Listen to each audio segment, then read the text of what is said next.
রাওয়ালপিন্ডির জয় বদলে দিয়েছে সমীকরণ।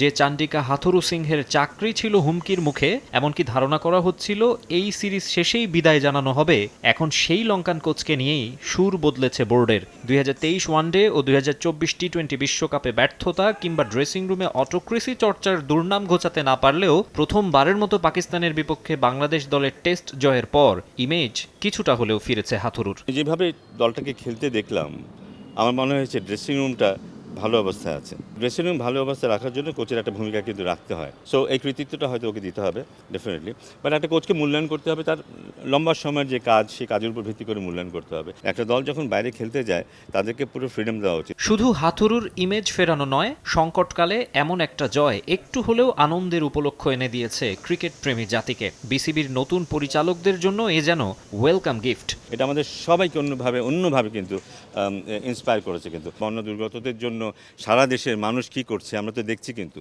যা পৃথিবীতে কোথাও এরকম দৃশ্য কোনোদিন কেউ দেখেনি। এবং ওরা কোনোভাবে এর বাইরে না, কিন্তু ওরাও এটা দেখছে, ওরাও অনুভব করছে, ওরাও জানে যে ওরা এই বাংলাদেশের একটা অংশ, ওদের দায়িত্বটা কী।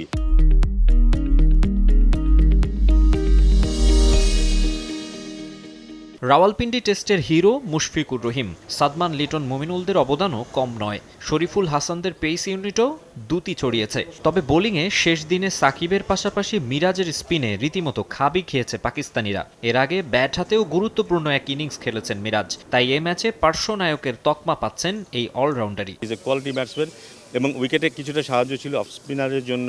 ডানহাতি ব্যাটসম্যান যখন সে বোলিং করেছে, অফস্টামের বাইরে কিছু প্যাচ ছিল, ওখানে কাজে লাগিয়েছে সে।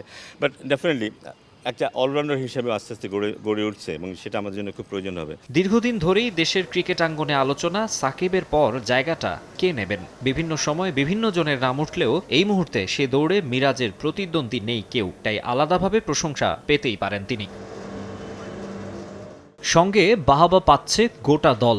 মে মাস থেকেই আলাদাভাবে প্রস্তুতি নিচ্ছিলেন লঙ্গার ফরম্যাটের ক্রিকেটাররা। সিলেট, চট্টগ্রাম আর ঢাকায় মুশফিক মুমিনুলদের অনুশীলন যে কাজে দিয়েছে দারুণভাবে, সেটা আর বলার অপেক্ষা রাখে না। মাকসুম আলম খান, সময় সংবাদ, ঢাকা।